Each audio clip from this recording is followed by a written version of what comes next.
All right, this is super exciting to watch so many friends join us tonight. Thanks so much. It's going to take us a little bit because we have Sarah up in the top of the screen, Sarah Williams. It says Sarah Ellen on your screen, so we'll give people the translation.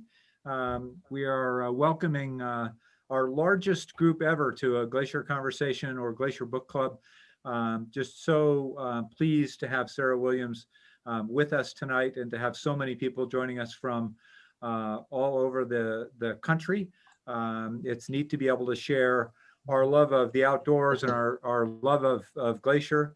I see Marshall here and Helena is with us tonight, and Janet Brandt are, keep out, Janet, you're keeping the central part of America safe for us and weighing in for Glacier from there. We've been visiting a little bit with Mark Miller from Texas. Julie and I had a chance to hike with Marianne and Mark, who very generously this year will be opening the very first fully accessible handicap campground in Glacier National Park, thanks to the generous donations of Mark and Marianne Miller. So thank you for that. So many great friends joining us from all over the country tonight. We'll just take a couple more minutes to get everybody settled and get people's mics on. I see Leroy is on. Thanks for joining us. Thanks for the picture you sent of your hike from on the Highline Trail the other day. That was awesome. Always good to see a beautiful day on the Highline Trail with not too many people. That was rare this year, as we averaged somewhere in the area of 2,000 people a day on the Highline Trail. That will be a topic of future conversation, no doubt, at the Conservancy. I'm Doug Mitchell. I have the great honor of being the executive director of the Glacier National Park Conservancy.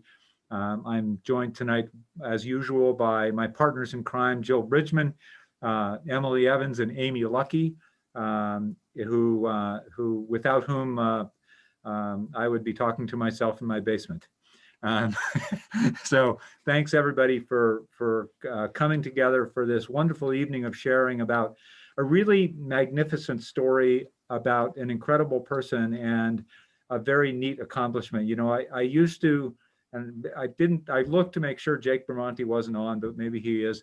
I used to really be impressed by the fact that Jake Bramante, all of our dear friend, hiked all 734 miles of trails in 1 year, which is pretty cool. 10th anniversary, by the way, of Jake's accomplishment. We're going to be celebrating that with him this year. But starting on May 4th, Sarah decided to, up Jake by 1,800 miles or so, and hike the Continental Divide Trail from New Mexico to the Canadian border.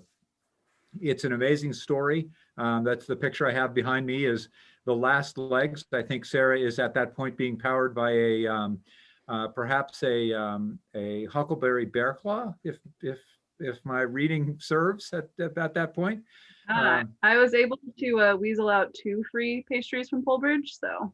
Wow, that's pretty good. I'm going to have to talk to my friend Will up there. He's letting the purse strings go. That's good. I'm glad to know that's happening. So, Sarah, thank you so much for joining us. Thank you for the work you do in the Kalispell community as well. It's really neat to have somebody in our community who gives back.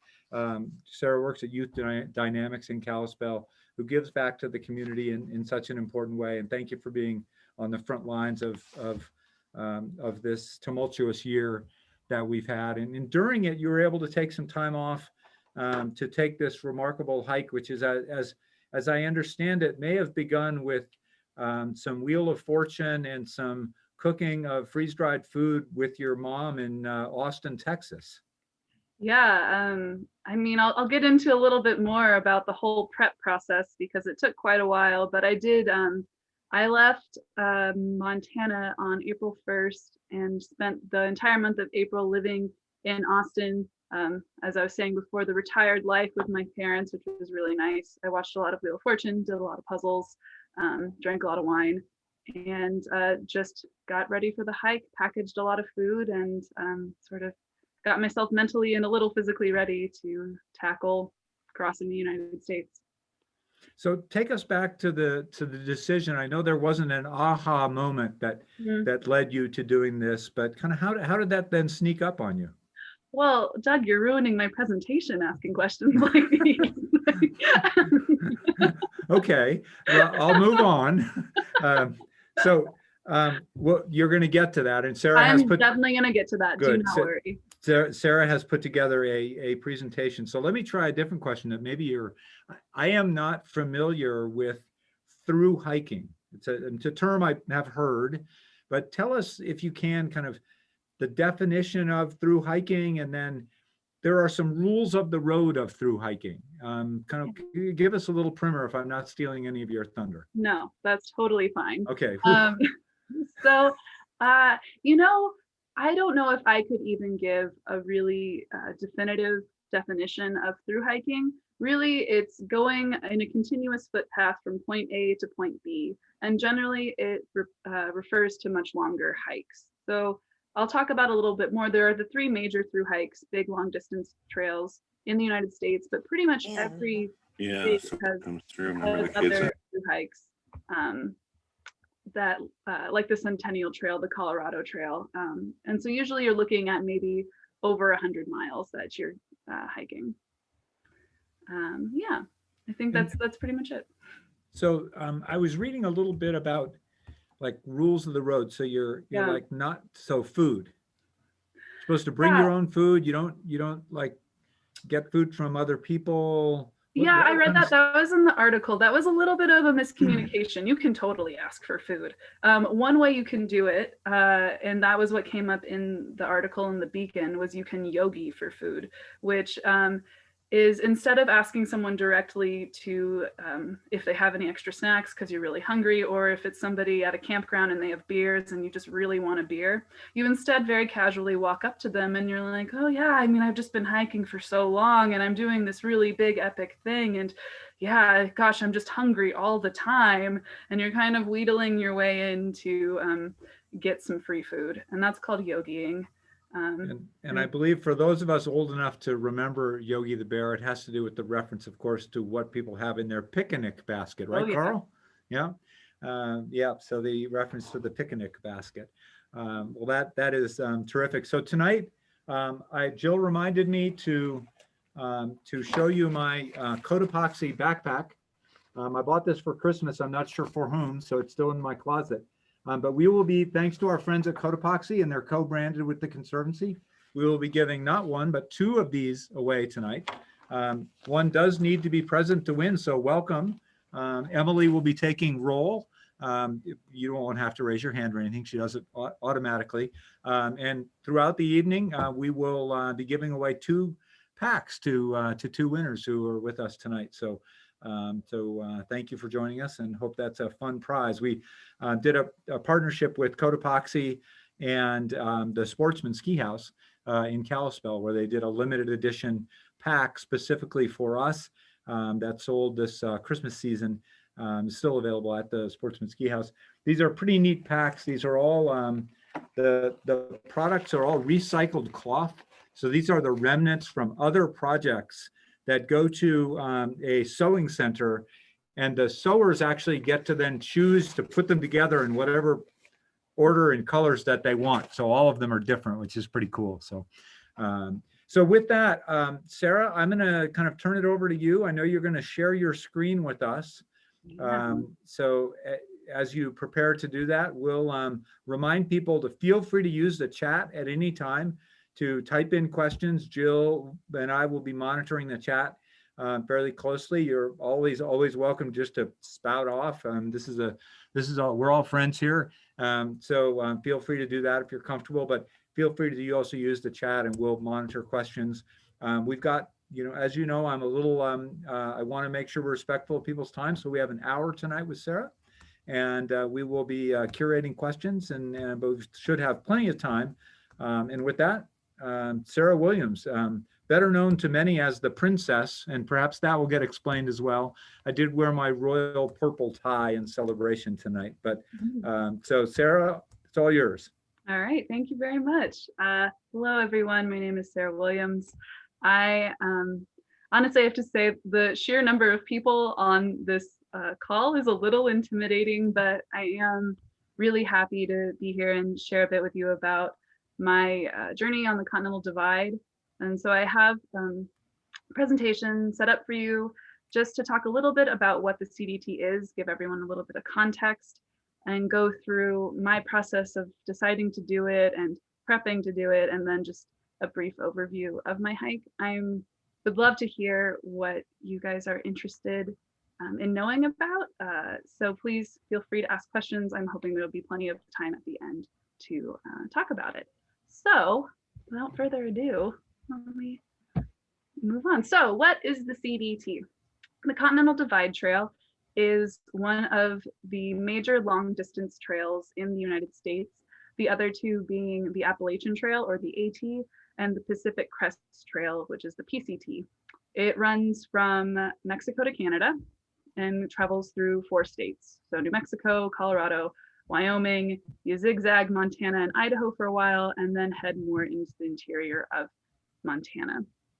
It's different from the 2 other main trails in that it's actually not a complete trail. So there isn't a continuous path running from Mexico to Canada. It's instead a network of trails and dirt roads and state highways. Believe me, I pounded a lot of pavement last year, which is not the most fun, but that's sort of how you have to pick and choose your way across the country. What also makes it different is that there is a quote unquote official trail that is about 3,100 miles long, but I did not meet a single person who was walking the CDT sort of marker for marker across the country. It's much more of a choose your own adventure hike, which originally is what really attracted me to doing this. There's lots of different alternate trails, and really if you're hiking in a continuous footpath between Mexico and Canada, and you're within 50 miles of the Continental Divide, so on either side, you are technically walking the Continental Divide Trail.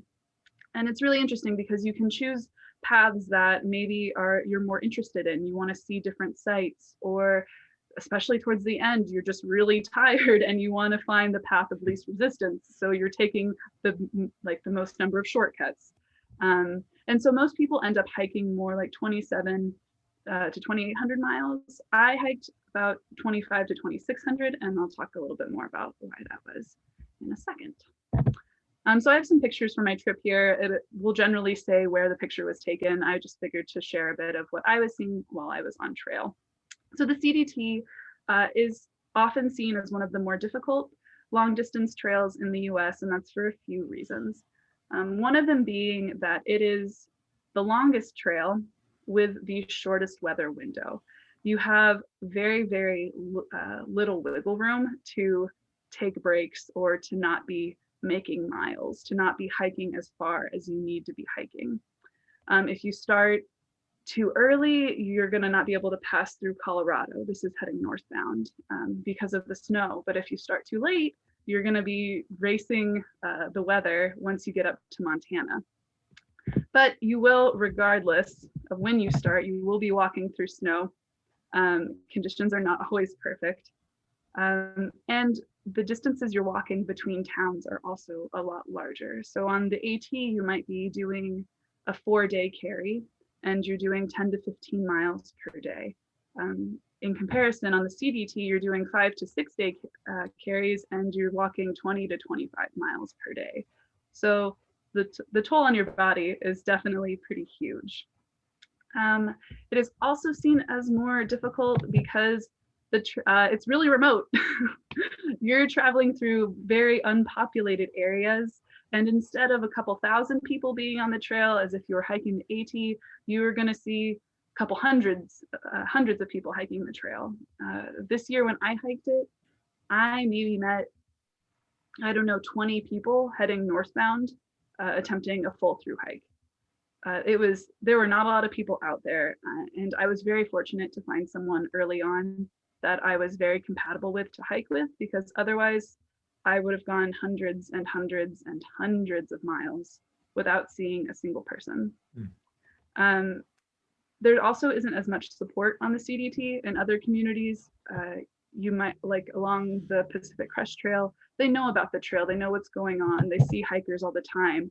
And so they're out there supporting them. And you just don't see that as much on the CDT. Let's see, there's lots of reasons why they think it's harder. And the last one I'm just gonna touch on is just that there's more route finding. The CDT is not very well marked. It's really not marked in a lot of areas. GPS has made that a lot easier and a lot more accessible. I started with the best of intentions to use just a paper map and compass.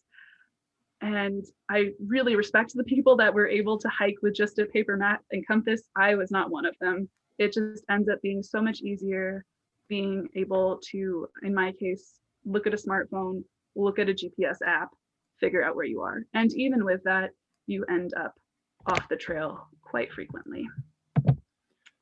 Oh, and now that I hit on another picture from Montana, grizzlies are also a deterrent for a lot of people, especially those who are not familiar hiking in bear country. So Sarah, the pictures are extraordinary. Jeff was asking on the chat, what camera gear did you pack with you? Or did you just use your phone? These were all taken on an iPhone. So, and I believe, I'm pretty sure none of them have been edited. If I want to, give nature some more props. It was beautiful out there. So yeah, you might be wondering, you might be asking yourself, Sarah, none of these things sound great. Why do you want to do a thru hike? Why are you choosing the CDT?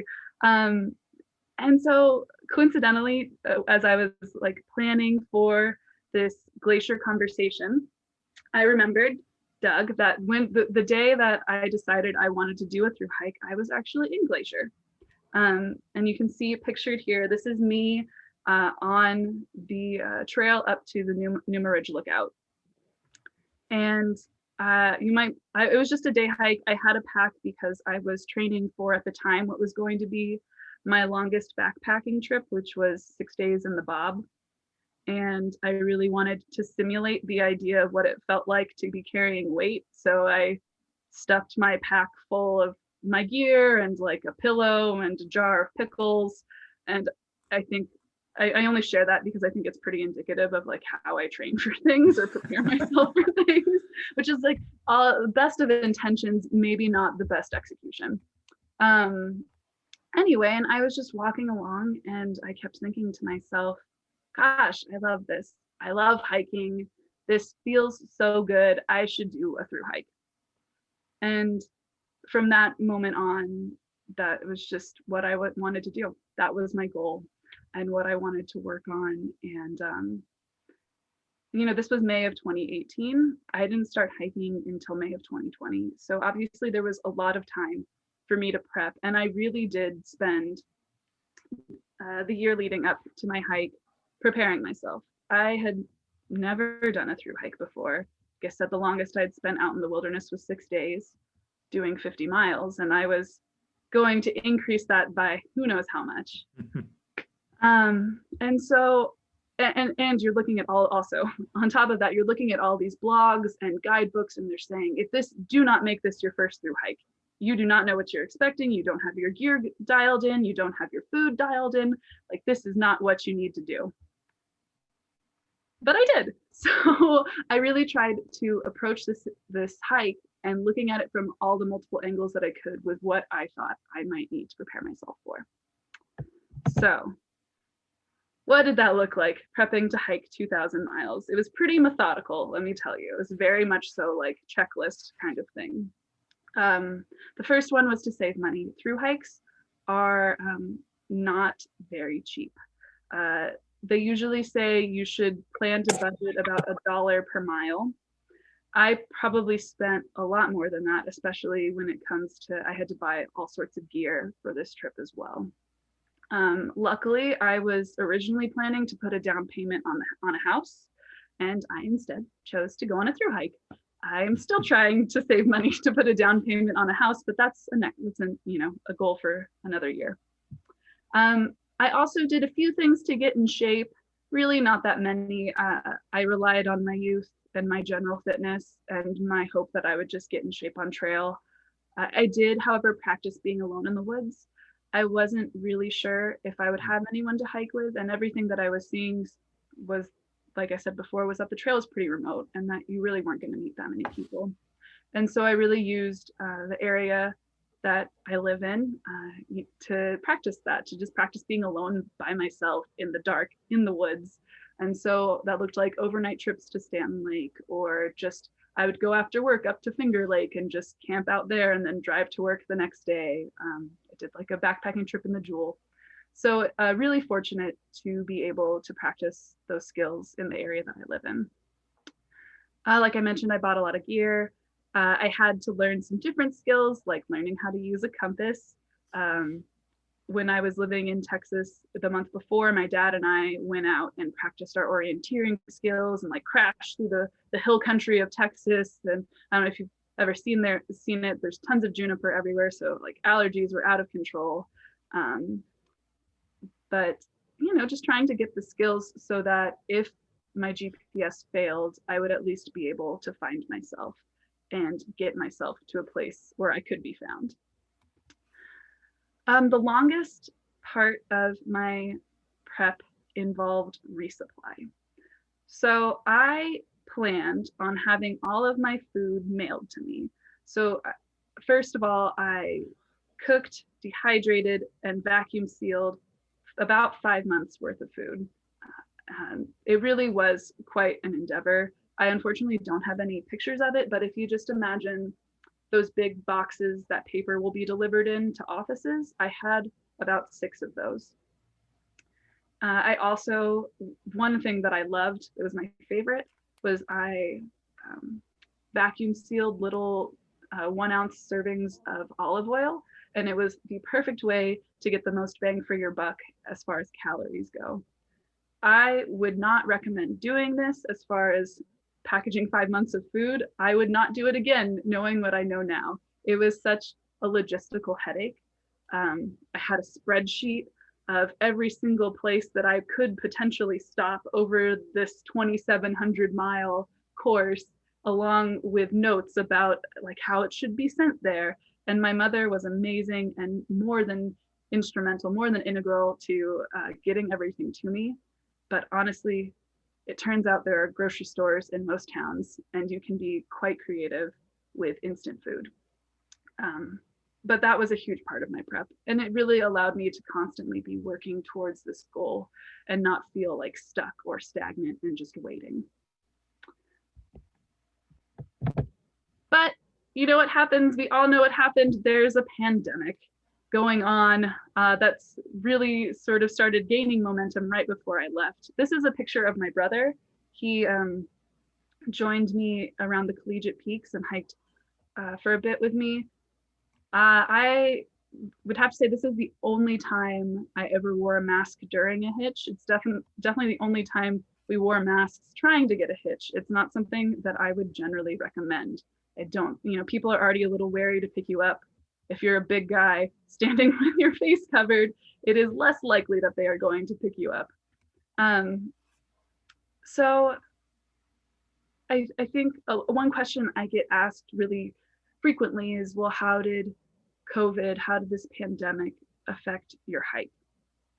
And there are a lot of ways I think that COVID impacted my hike that really didn't impact me personally. The majority of that being that there just weren't as many people around. So it really wasn't as much of a social experience. I really didn't make that many friends doing it. When in town, it was just me and my hiking partner. But because I went into this experience without having any precedent and with very, very few expectations of what it was going to look like, I think it kind of cushioned me from feeling the effects of COVID. I think it was a lot more difficult for other hikers who had been on trail before, and they have this idea in their mind of what that through hike is going to look like. That being said, the pandemic definitely did affect my hike. Pre-hike, for sure, like everyone was experiencing a lot of anxiety of like, what is going to happen? What are we doing? what's next week going to look like, or tomorrow going to look like? If for me personally, I was just thinking, gosh, am I going to be able to travel between borders? You know, there was, especially back in March, April, there's all this stuff going on about like martial law is breaking out and military is in the streets, at least from my news sources that I saw or heard about.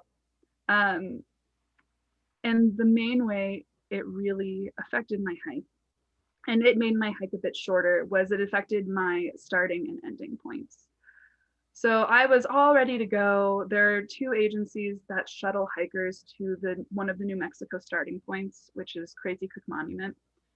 They cache water for you too, about every 15 to 20 miles, because you're in the desert, there's not a lot of water. And the first one gets canceled. And so I sign up for another one. I'm all ready to go. I'm going to start April 22nd. This is happening. My dad is starting with me. And that one gets canceled. And so I was left, one, feeling nervous that this hike that I've been planning for the past really like year and a half, 2 years, is not going to happen. And also thinking like, okay, what can I do? How can I shift? How can I be flexible? If I had researched more, I would have found a person who would have driven me to the border. The man who ran sort of the hiker motel, the Econo Lodge, down in Lordsburg, New Mexico, was running hikers down and caching some water for them. I did not know about that though. And I was just raring to go. I was like, this needs to start. And so, let's see. On May 4th of 2020, I started not at the Crazy Cook Monument or the Mexican border, but at the Lordsburg Econo Lodge. So this was my starting monument. It's not too bad for a motel if you're ever in Lordsburg. As it says, they have free Wi-Fi. And I was really, really fortunate because my dad here, his name is John, he started with me and hiked the first 70, 80 miles with me to Silver City. And I was so glad for that, because I just remember we started at 6 in the morning. And so to find the trail, you have to walk down this highway for a while, and then just sort of like cut off at this, not a marker, it's literally like a little flag, to go to sort of wander around the desert for a while. But just walking down this highway, passing under this overpass, and I don't know, the sun's coming up over the mountain. I'm walking into the desert and I'm just like, what am I doing? Like, oh my gosh, this big moment of I've been planning, and it's all been very structured and regulated and compartmentalized. And now I am starting it. I'm 85 miles from the border. I'm in southern New Mexico, and my plan is to make it all the way to Waterton. And so I was really grateful to have a person with me there for that. And I think that helped kind of ground me. And really both on it, like I had so much support on this trip in general, but my parents were so instrumental and so amazing in helping me out. So as we were sort of prepping for this, the Conservancy folks were like, well, tell us about what a general day in the life of a thru-hiker looks like. And so this is the thru-hiker schedule. You wake up, you eat, you hike, you eat, you hike, you eat, you hike, you eat, and you sleep. And really, those are not arbitrary hike and eats. I counted them out. So it's really not very exciting. And I honestly, in certain ways, kind of struggled coming up with a narrative for this presentation, just because, you know, you kind of do the same thing every day for 5 months. And we really fell into a routine. Moonshine was my hiking partner. We met in Grants, New Mexico. But yeah, you know, it's kind of hard to talk about. You're just kind of moving through nature every day, and dealing with the elements. So here we are waiting out a hailstorm in Colorado, or just slogging through mud. It's interesting because I wouldn't say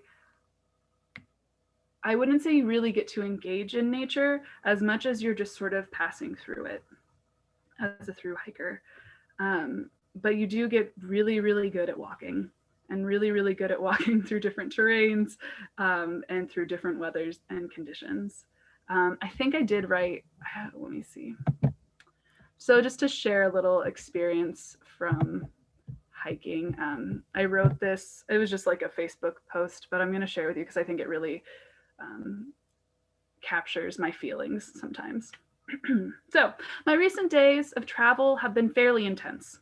See, for about 300 miles, the CDT joins up with the Colorado Trail. While it's by no means easy, the trail is well maintained, well marked, and populated. Friends and family come out to visit. The weather is nice, and as my hiking partner put it, you just get a little fat and happy. Reality hits, however, once you diverge from the CT and are smacked back on the Continental Divide. The following is a hiking schedule of what one might expect. Day 1. Leave the CT around lunchtime to find nothing. Trail markers are non-existent for the next 30 miles, and the trail that you can find is maintained by and for goats. Find a sweet camp spot above treeline because, well, everything is above treeline. Day 2, summit or almost summit 4 minor peaks by 10 a.m. Lose the trail, find the trail, realize the actual trail can only be accessed by rock climbing down a sheer cliff wall. Cut your losses and go off-roading with some strangers. After a quick lunch break, attempt and fail to bushwhack a 14er due to 1, a late start, 2, weather, and 3, bad advice from locals. Congratulations, you've walked 9 miles. Day 3, successfully summit the 14er by following the official CDT, which routes you across a high exposure mile-long spine that you literally scramble across under threat of thunderstorm doom. Descend mountain in hailstorm. Day 4, summit 2 13ers. You'll need to walk at least 25 miles because this is taking longer than you expected and you will eventually run out of food. You are running out of food. Start asking strangers for snacks. Cover 16,000 feet of elevation. Day 5, hike another 25 miles. Summit another 13er. Why, you ask? Because. Day 6, cruise the last 23 miles into town, get a motel room, eat, sleep, ice, repeat.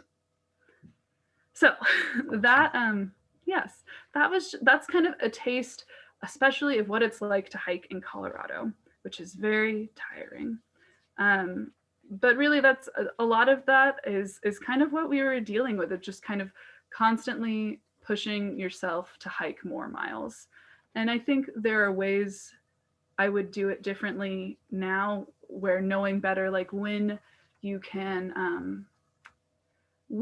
take your time through sections and really enjoy it, and when you need to actually push and hit those 25 or 30 mile days. And it's difficult, it's tricky again with the CDT because there just isn't the time to do that. So yeah, let's see. So Michelle had an interesting question about shoes. Yeah. So what did you wear, and did you get through how many pair? Sure. I wore 4 different shoes. I wore 1 pair of Asics, 1 pair of Merrells, and 2 pairs of Solomons, which ended up being my favorite. Solomon Speed Cross 5, size 10.5. That's my favorite. Do you have any spikes in the Solomons, or are they just regular rubber? They definitely had a really intense tread for sure. Yeah, thank you for the question. Yeah. So yes, those were kind of what regular days look like. Sometimes though, it really didn't go how you wanted it to go. This is a picture of me climbing the last major ascent in Colorado. I think it sort of shows you how I was feeling. So sometimes you hit really bad weather. So we hit a really bad windstorm in Colorado that ripped a 4-foot-long tear in my rainfly because my pole snapped right through it. So I sat in someone else's tent and patched it up. Or there's the 3 of us were all in a 1-person tent. That's Moonshine. And this is another woman we hiked with, Wyoming. Like I said, you get off trail a lot. So this is in the Wind River Range. And we were hiking up to Knapsack Col, which involves a lot of scrambling and route finding. But what this picture shows you is that where we were supposed to be was actually right here. And we were instead hiking to a col over here.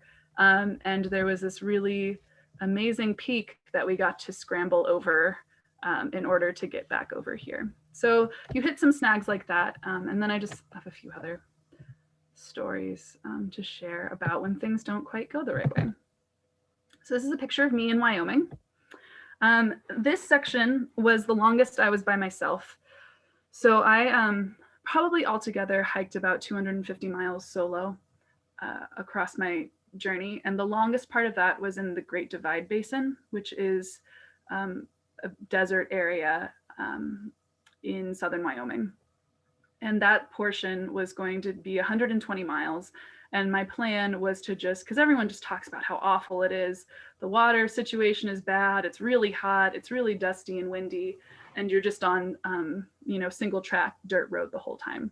So my plan was to just sprint across it and hike 30-mile days, get it done in 4 days, and then I would be good. About 12 miles into my first day, I learned that I had run out of water treatment.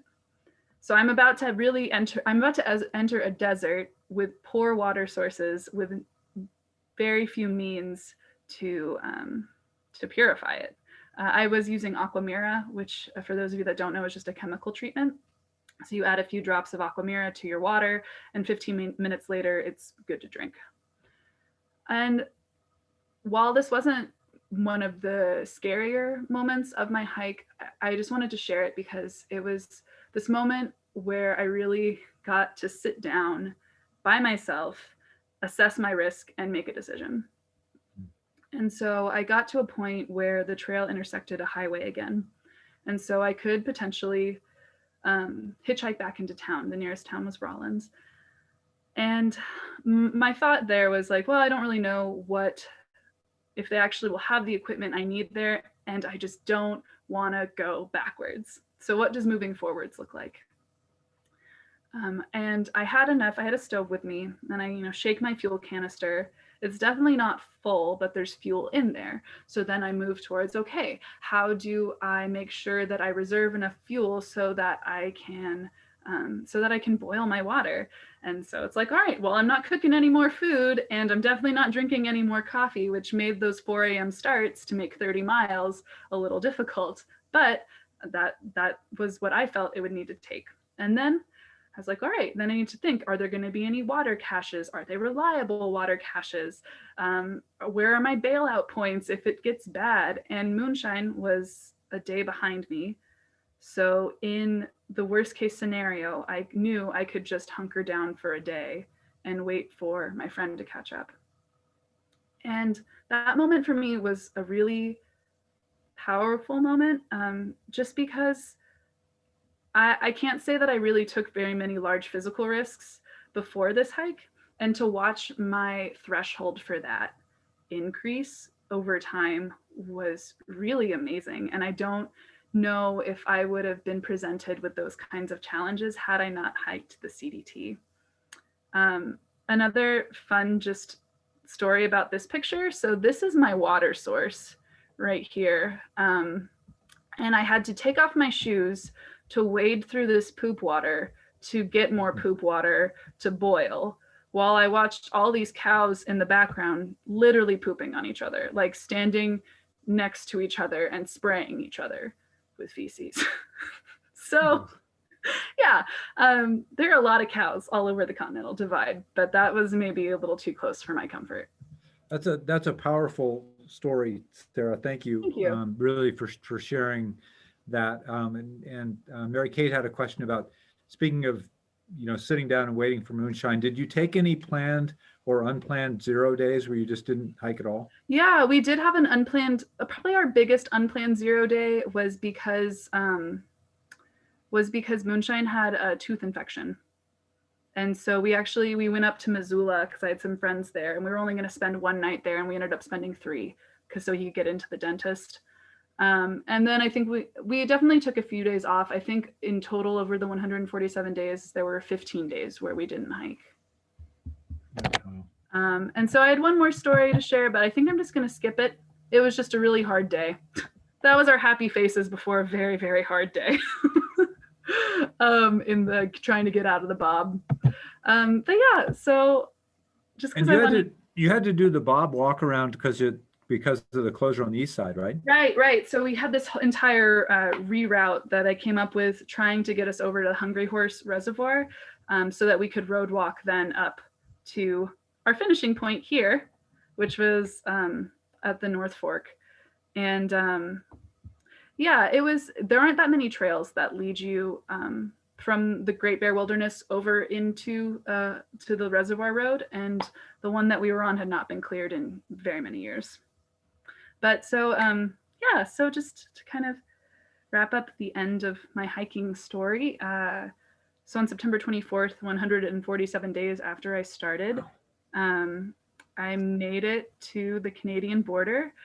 And really, fortunately, my dad was able to be there as well. He picked us up. Yeah, and it's funny. I was thinking about this last night, actually. Because I imagine the question of like, wow, how did it feel? And it's interesting, especially after just sort of sharing the story of where I remember all of these feelings from that specific moment. I don't know if I could really recall all of the specific feelings I felt at this moment. Besides just tired, besides just so tired and proud and relieved to be done.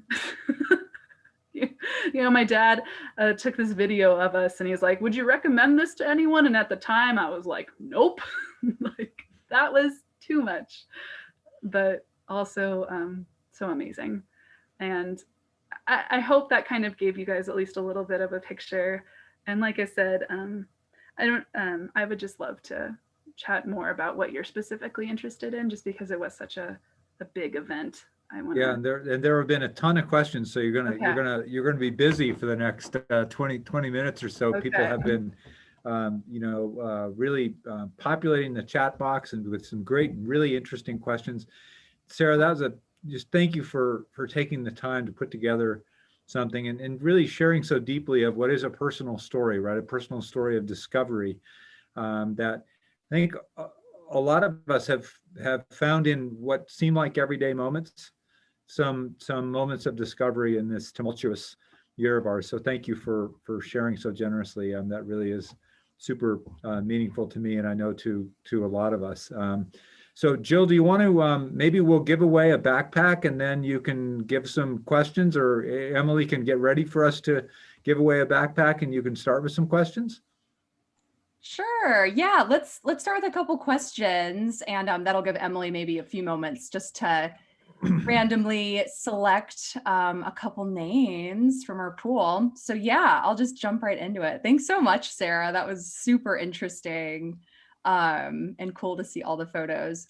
You kind of touched on it and mentioned that you had met your hiking companion along the way.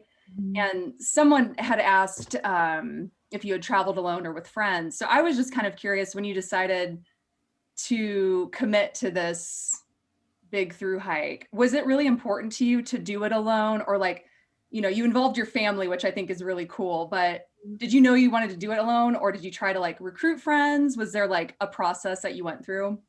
Yeah, so I don't know, I guess I was prepared to do it alone. My expectation was that I was going to find people to hike with.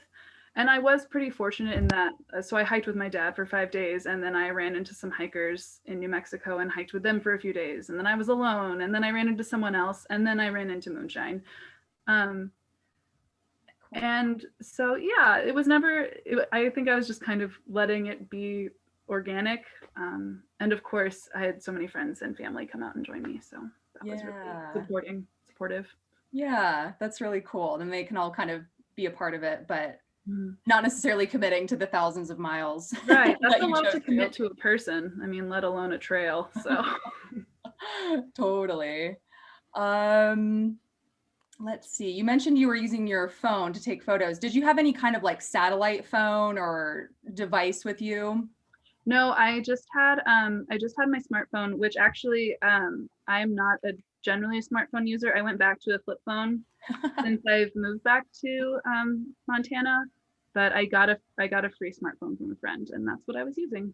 Nice. So it was very convenient. Yeah, flip phone, super retro. Yeah.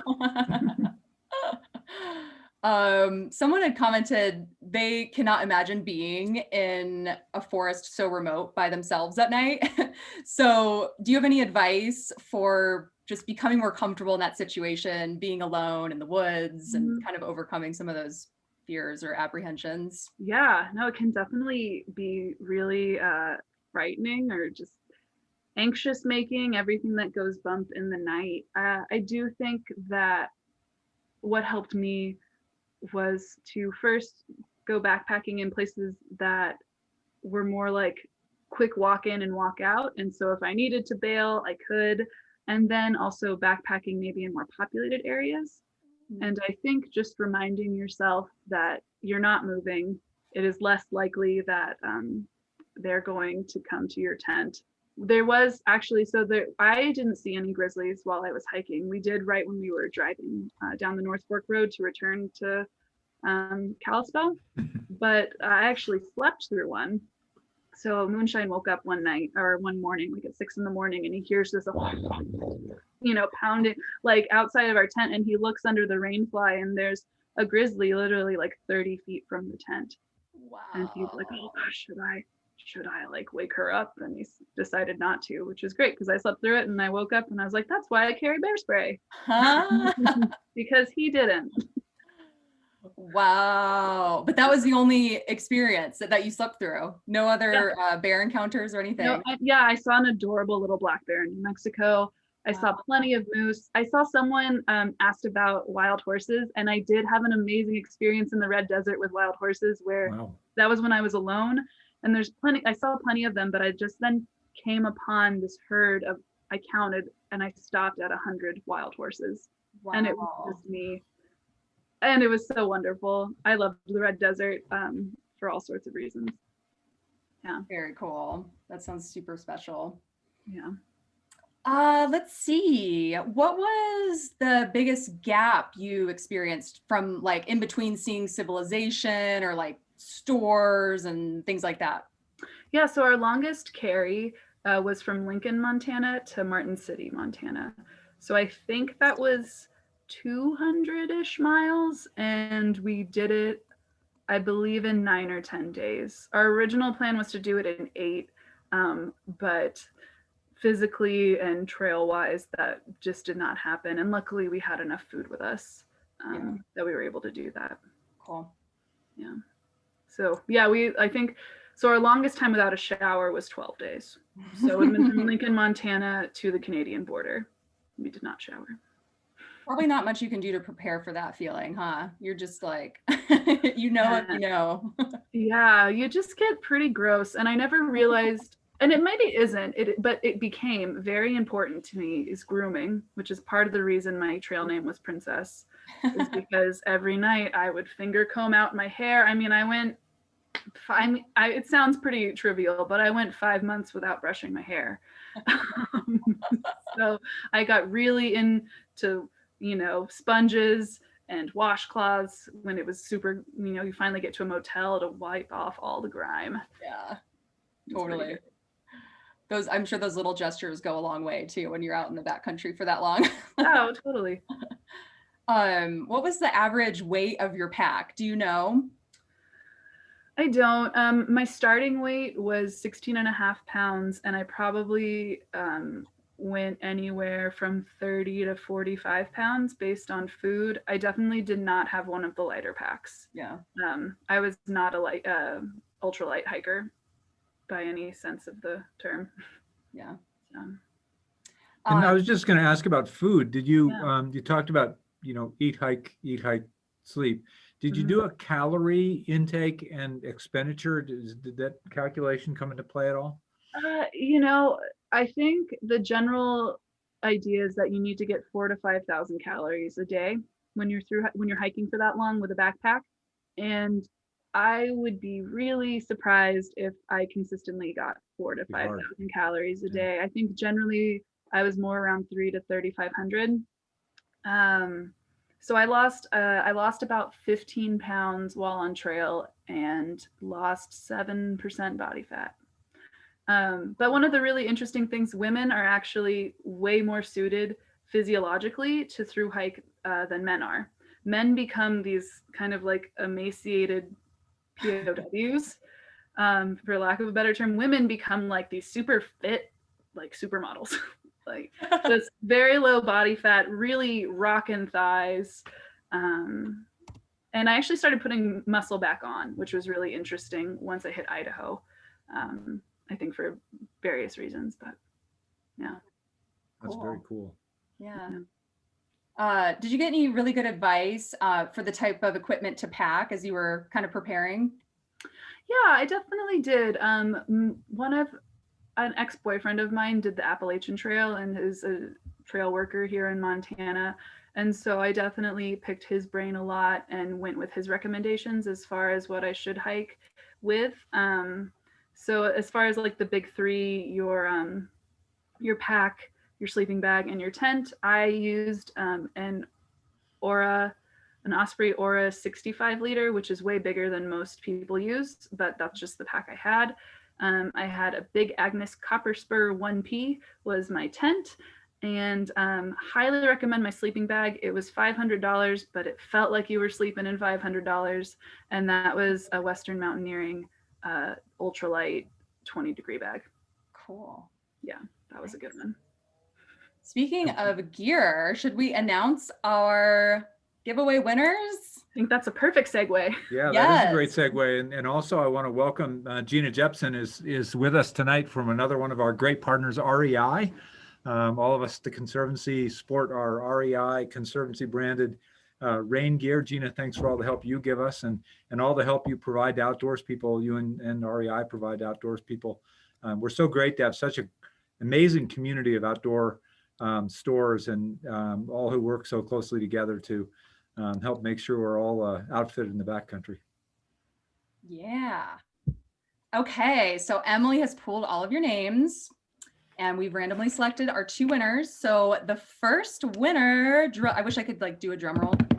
Our first winner is Carl with a K, Carl Krizak. I'm sorry if I'm butchering your last name. Carl with a K, last name Krzok. Congratulations, Carl. Excellent. For Carl. Good news. And our second giveaway winner of the Cotopaxi Day Pack is Michelle Adams. All right, Michelle. Yeah, Michelle is the one who asked the question about shoes. All right, yeah. Michelle's gearing up tonight. And there was a follow-up question as to whether those were hiking shoes or trail shoes, running shoes. Trail runners. Yeah. Yeah, those are kind of like that's the in vogue hiking shoe for through hikers is trail runners because they are generally more flexible and lighter weight. Nice. Yeah.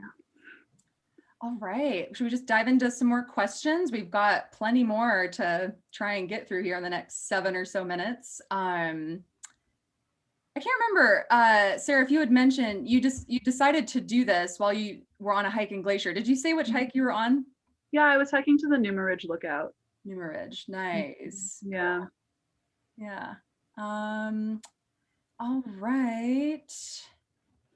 Let's see. Someone commented they've done several, 3 to 5 night backpacking trips in Glacier, and they said it takes them forever to get out of camp quickly in the morning. So do you have any advice on how to kind of break down your camp quickly? Yeah. So I wouldn't say I'm the best person for this. I am not a fast mover in the mornings, especially when it's cold out. The great thing when you're not camping in bear country is that you can keep your breakfast in your little pockets in your tent, which I definitely did. While camping in bear country, I think it would be probably get out fastest if you don't get dressed in your sleeping bag.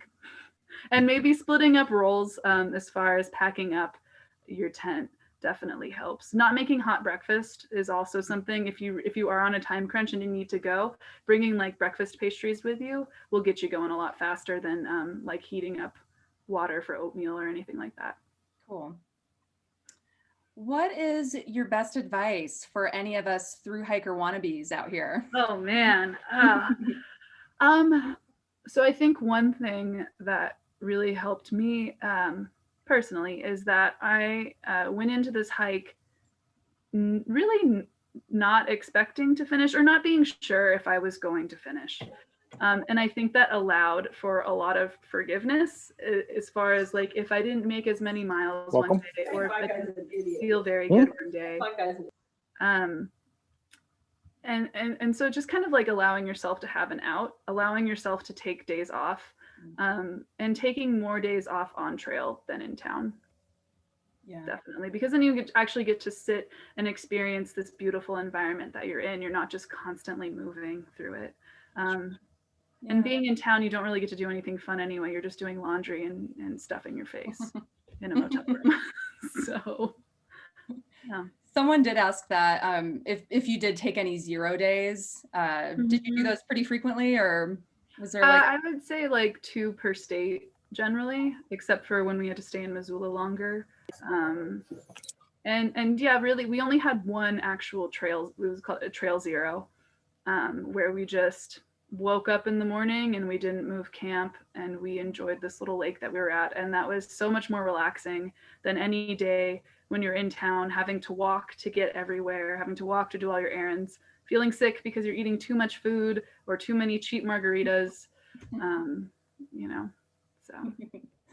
Cool. Yeah. Were you ever close to giving up, or did you always know you were gonna keep soldiering on? Yeah, so I definitely didn't know I was going to finish until about halfway through, which was at Steamboat Springs in Colorado. But that was also where I had the biggest sort of like, oh my gosh, I need to get off trail moment. And it was never like an I'm going to stop hiking, but it was more like we hit a highway and the question was, am I going to skip 40 miles of trail and just hitchhike into town and rest?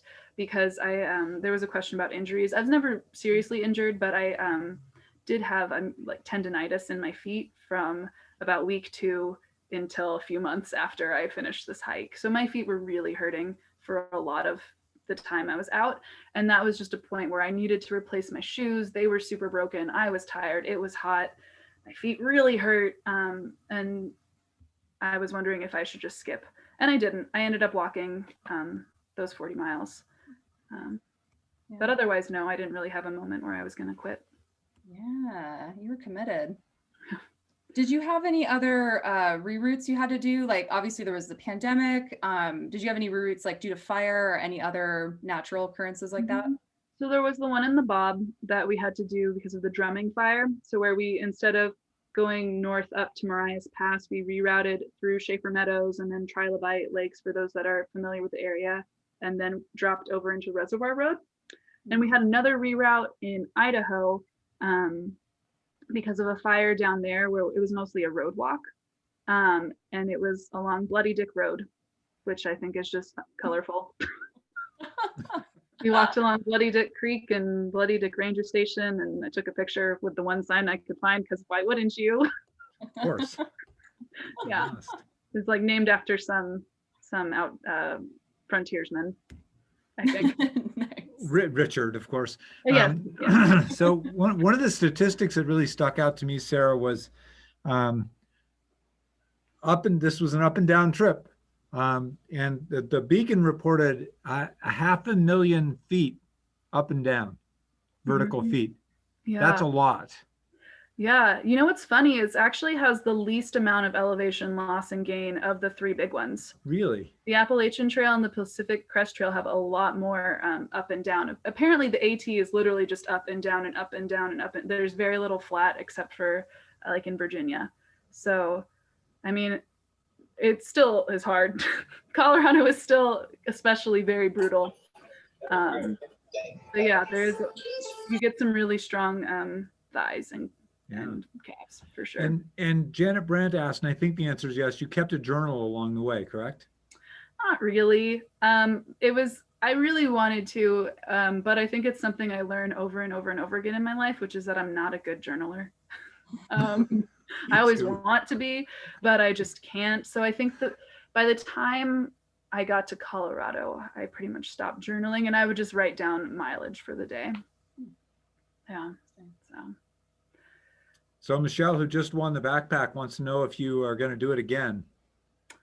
You know, I don't have any plans to. I don't have any plans to do other long distance through hikes. I would really like to go back and visit certain parts of the CDT. I would love to go through the section that goes through Glacier, because I've actually never backpacked there. And I think that would be more meaningful to go through that section than to go back and finish the 85 miles that I didn't do down to the Mexican border. Yeah. Well, speaking of doing it again, we're kind of out of time. And again, I want to be respectful of people's time. We didn't get to all the questions, but we sure got to a lot of them. And we sure ought to do this again. Sarah Williams, you have been so generous with your time. I think that I'm going in between being motivated and feeling badly about myself. I'm going to go with the more motivated part. It's an inspirational story from an inspirational person, and we're just so delighted that you would share it with us tonight. Please know that you will always be part of our Glacier family here at the Conservancy, and if you need any volunteers to join you on the Glacier portion, I don't think with 112 people tonight, a record for any of our events, I don't think you'll have any trouble getting volunteers. Am I right, people? Yeah, perfect. The more the merrier, really. It would make up for all the people I didn't see last year. And thank you so much for inviting me. I really enjoyed it. It was really fun to thank you. And thanks everybody for spending part of your Wednesday evening with us. Our next Glacier Book Club, if you've not enjoyed that previously, is Engineering Eden, which is going to happen here in February. And our next Glacier Conversations will be also an adventure discussion with Kaylee Quinn about Climate Ride and the work that they do both around the world supporting climate change policy and work. And here in Glacier, it's the only one of the climate rides that specifically supports a specific charity, and that charity is your own Glacier Conservancy. So thanks again, everyone, for your time. Thank you, Sarah Williams. Thanks, Emily and Jill and Amy for helping set this up. And we'll look forward to seeing you on the trail in Glacier soon. Yeah. Thanks so much, Sarah. It was so great to hear about your journey. Thank you. Yeah, I really enjoyed sharing. I enjoyed that more than I thought. Thank you. Thanks again. Thanks, everyone. Good seeing you.